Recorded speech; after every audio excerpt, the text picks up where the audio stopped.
गया रेडी। कैसा लग रहा है खाना मेरा? रोटी चावल कढ़ी समझा रही हूँ खाइए।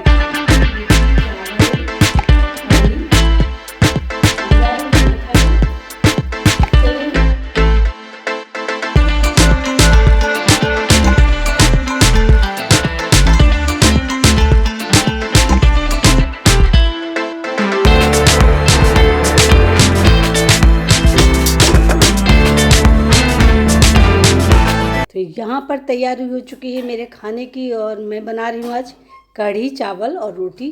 तो चावल मैंने चढ़ा दिया पकने के लिए और कढ़ाई रख दी है। तो इसमें मैं बनाऊँगी पकौड़ी। पहले मैं पकौड़ी बनाती हूँ, कढ़ी जब भी बनाती हूँ तो मैं पकौड़ी वाली ही बनाती हूँ, मुझे वही अच्छी लगती है। तो देखिए ये है हमारा मस्टर्ड ऑयल का केन, जिसमें हम लोग सरसों से ना डायरेक्ट तेल निकलवाते हैं। तो वही बिल्कुल प्योर होता है, शुद्ध होता है, इसमें कोई मिलावट नहीं होती है। तो बस मैं इकट्ठा तेल निकलवा लेती हूँ और इसी का इस्तेमाल करती हूँ अपने खाने में। सबसे शुद्ध होता है, सबसे अच्छा होता है, पौष्टिक भी होता है। सरसों का तेल सबसे बेस्ट है। लोग कहते हैं रिफाइंड खाना चाहिए, रिफाइंड बिल्कुल नहीं खाना चाहिए। मेरी समझ में तो यही है, अगर आपको बिल्कुल शुद्ध चीज़ मिल रही है ना, तो मस्टर्ड ऑयल से अच्छा कोई चीज़ नहीं होता है। तो यहाँ पर देखिए इस तरीके से मैं 2-3 केन निकलवा लेती हूँ तेल, बस आराम से चलता रहता है मेरा 6 महीने लगभग। और फिर बाद में फिर निकलवाती हूँ, क्योंकि हमारी खेती होती है ना, हम लोग भाई देहात के रहने वाले हैं, तो हमारे यहाँ खेती भी है। और ये देखिए अपने आप से चावल गिर, मतलब ढक्कन जो था गिर गया। आज मैंने सोचा चलिए इसी में बना लेते हैं, लेकिन ये फैल गया। तो चलिए शुरू करते हैं आगे का काम, फटाफट से बना लेते हैं। अभी चावल भी बन जाएगा और हमारी कढ़ी भी बन जाएगी, और उसके बाद में शुरू करेंगे और सारे काम।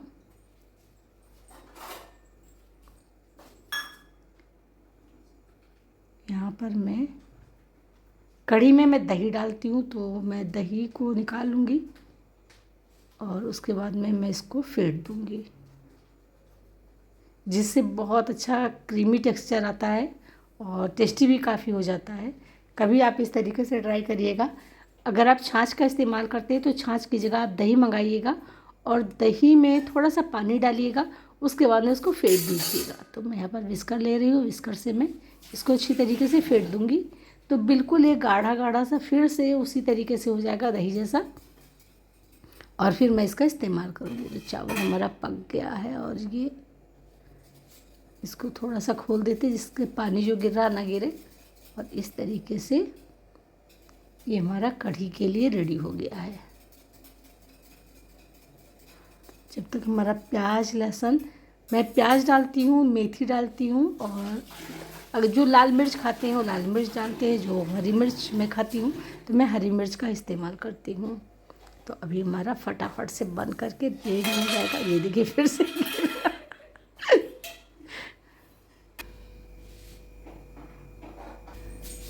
हेलो फ्रेंड्स, स्वागत है आप सभी का आज के ब्लॉग में। मैं हूँ आपकी दोस्त नेहा सिंह और हाजिर हो चुकी हूँ आज का ब्लॉग लेकर के। सुबह के बज गए हैं 11 और अब मैं शुरू कर रही हूँ आज का ब्लॉग। तो आज मैं खाने में बना रही हूँ कढ़ी चावल और रोटी।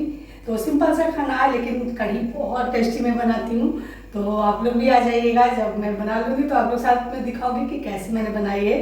तो बहुत टेस्टी कढ़ी मैं बनाती हूँ, जो भी खाता है ना उसको बहुत पसंद आता है। तो आज मेरे साथ बने रहिएगा, जुड़े रहिएगा। आज मैं आपके साथ शेयर करने वाली हूँ बहुत ही अमेजिंग सी चीज़ें, जो आपको देख करके बहुत मज़ा आने वाला है।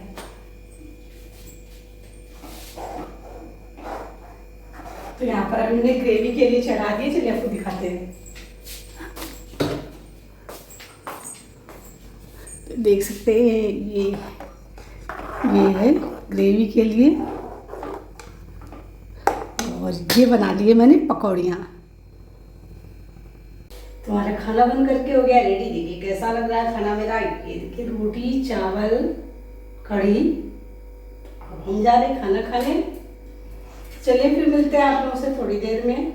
तो चलिए फ्रेंड, आप सब भी आ जाइए, खाना खा लीजिए। और देख सकते हैं मेरी कढ़ी कितनी अच्छी बनी हुई है, बहुत अच्छी से फूलती हैं और जितना अच्छी फूलती हैं उतनी ज़्यादा टेस्टी लगती हैं। अच्छा, एक बात बताइए, कढ़ी किस किस को पसंद है, मुझे ज़रूर कमेंट करके बताइएगा। तो चलिए, सारा काम ख़त्म हो गया, थोड़ी देर रेस्ट भी कर लिया है और अब बर्तन और किचन की सफाई का टाइम आ गया है। तो अच्छी तरीके से चलिए इनको क्लीन करते हैं, सारे बर्तन साफ़ करते हैं, क्योंकि अगर किचन गंदा रहा ना तो मुझे बिल्कुल अच्छा नहीं लगता है। तो आज तो फ़िलहाल देर हो गई थी, बहुत तेज़ भूख लगी थी तो खाना खाने चली गई, नहीं तो मैं पहले सारा काम ख़त्म कर देती हूँ किचन का, उसके बाद में खाना खाती हूँ। तो इससे हमारा किचन एकदम से हमेशा नीट एंड क्लीन रहता है। कभी भी सच बताया तो किचन में बर्तन तो छोड़ना ही नहीं चाहिए। अगर आपने पूरा घर क्लीन करके रखा है, बहुत ही अच्छी तरीके से डेकोर करके रखा है, और किचन में कोई आ जाए और सिंक में बर्तन पड़े मिल जाए ना, तो सोच लीजिए बहुत बुरा लगता है, देखने वाले को भी बुरा लगता है, और उससे बस एक ही फीलिंग आती है कि बिल्कुल सफाई तो करते नहीं हैं। तो मैं यही सोचती हूँ कि पहले किचन का काम ख़त्म करना है, उसके बाद में कुछ भी करिए, लेकिन किचन कभी भी गंदा नहीं रहना चाहिए। और इससे ना ये देखिए अनहाइजेनिक भी होता है, क्योंकि अगर बर्तन पड़े हैं सिंक में तो उसमें बैक्टीरिया बनेंगे और तरह तरह की बीमारियाँ फैलेंगी।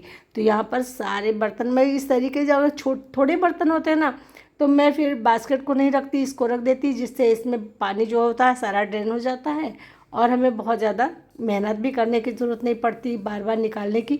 तो यहाँ पर जब बर्तन सूख जाएंगे तो मैं उठा करके इनको रख दूँगी और ये अच्छे से फिर से मैं इसको लगा दूँगी।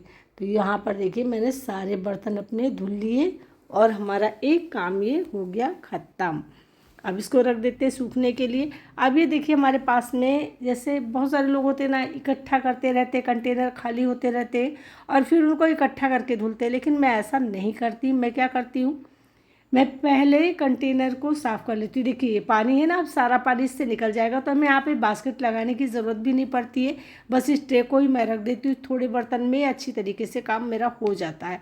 अब बस ज़रूरत है इसको क्लीन करने की, क्योंकि सिंक को कभी भी गंदा नहीं छोड़ना चाहिए, इसको भी ज़रूर क्लीन कर लेना चाहिए। अगर आपको अपने घर में बीमारियां दूर रखनी है, कॉकरोच नहीं रखने हैं, छोटे छोटे से जो कीट पतंगे होते हैं उनको नहीं रखने हैं, तो इस चीज़ का तो ज़रूर ध्यान रखना चाहिए कि जैसे आप बर्तन धुल लेना, सिंक को तुरंत हाथ के हाथ धुल दें। इससे क्या होता है कि बिल्कुल से किसी भी तरीके का कोई कॉकरोच वगैरह बनने नहीं पाते हैं और आते भी नहीं हैं।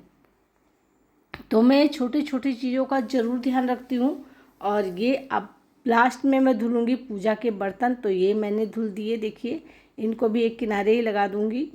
मैं कभी भी जब तक मैं सिंक नहीं धुल लेती, सब कुछ धुल नहीं लेती, तब तक मैं नहीं करती। अब इस देखिए छोटे से एक बर्तन में मैं रखती रहती हूँ जो भी मतलब कचरा हमारे किचन का होता है उसको। और अब लास्ट में बारी आई है पोछा लगाने की, तो मैं किचन में पोछा भी लगा देती हूँ। काम ख़त्म। देखिए एकदम से हमारा किचन जो है नीट एंड क्लीन है, तो हमारे पूरे घर की तरह हमारा किचन भी एकदम से साफ़ सुथरा रहता है। तो बस 2 बार आपको ये काम करना होता है और इस 2 बार के काम से आपका घर हमेशा साफ़ सुथरा चमकता रहता है। अगर आप पूरा घर साफ़ कर ले, किचन गंदा है, तो सोच लीजिए आपका पूरा घर गंदा है। तो इस चीज़ का मतलब मुझे सिर्फ ज़्यादा से ज़्यादा आपको 15 से 20 मिनट ही लगते हैं क्लीनिंग करने में और घर आपका हो जाता है एकदम साफ़ सुथरा। तो चलिए हमारा घर साफ़ हो गया, अब शुरू करते हैं बनाते हैं बहुत ही सुंदर सी DIY इस चूड़ी की और इस सिक्के की हेल्प से। आप सोच रहे होंगे कि क्या बनेगा, तो अभी आप देखेंगे। आप यहाँ पर इसका कई तरीके से इस्तेमाल मैं आपको बताऊंगी। फ़िलहाल मैं देखिए मैंने यहाँ पर नई चूड़ी ली है, आप चाहें तो यहाँ पर फेविक्विक का इस्तेमाल कर सकते हैं, और अगर आपके पास में फेविक्विक नहीं है तो आप यहाँ पर ग्लूगन का इस्तेमाल करना चाहते हैं तो उसका भी कर सकते हैं। तो मेरा ग्लूगन भी गड़बड़ हो गया था, तो मैंने देखिए डायरेक्ट स्टिक को ही गर्म करके इन चूड़ियों को इस तरीके से एक दूसरे में जोड़ने का काम शुरू कर दिया। यहाँ पर हमने 5 चूड़ियाँ ली हैं और पांचों को मैं इस तरीके से स्टिक कर दूंगी, एक दूसरे में जोड़ दूंगी, थोड़ा सा दूरी रखते हुए। ये ध्यान दीजिएगा कि थोड़ी सी दूरी जरूर रखिएगा, एकदम से चिपका करके नहीं रखना है। और ये बहुत ही सुंदर सा कैंडल स्टैंड बन करके रेडी होगा, जिसे आप बहुत ही महंगे पैसों में खरीदते हैं। तो यहाँ पर मैंने सिक्के का इस्तेमाल किया, आप चाहें तो यहाँ पर आप कार्डबोर्ड का छोटा सा टुकड़ा भी इस्तेमाल कर सकते हैं। तो बस इस तरीके से मैं स्टिक को गर्म कर लूँगी और उसके बाद मैं इसको लगा दूँगी, जिससे काफ़ी मजबूत हो जाएगा और बिल्कुल फिक्स हो जाएगा अच्छी तरीके से। तो इस तरीके से आपको बनाना है। देखिए ये हल्का सा थोड़ा सा अभी हिल रहा है, तो इसको चलिए हम सही कर लेते हैं। ये देखिए यहाँ पर इसको कुछ इस तरीके से करना है, हमें थोड़ी दूरी रखनी है जिससे कि ये सही से लगेगा और सही से चिपकेगा भी। तो यहाँ पर अभी देखिए जब तक ये काम पूरा नहीं होता तब तक आपका इधर उधर ही हिलता डुलता रहेगा, लेकिन जब इसके सारे सिक्के लग जाएंगे, क्योंकि सिक्के थोड़े से भारी होते हैं ना, तो जब इस पर सिक्के लग जाएंगे तो ये बहुत अच्छी तरीके से फिक्स हो जाएगा और अपनी जगह पर स्टेबल भी हो जाएगा। तब आपको बार बार इसको इधर उधर हिलाने की ज़रूरत नहीं पड़ेगी। ऐसा मत सोचिएगा कि बस हमने चिपकाया इसको सही हो गया, ऐसा नहीं होता है। आपको बार बार इसको लुढ़कता भी है, छूटता भी है, तो इसको सही करना पड़ता है। लेकिन हाँ, जब ये बन करके रेडी होगा ना तो बहुत सुंदर, तो जैसा कि आप देख सकते हैं बन करके रेडी हो गया है इस तरीके से। अब चलिए, आप चाहे तो इसको कलर कर सकते हैं, मैं तो इसको ऐसे ही इस्तेमाल करूँगी और आपको दिखाऊँगी।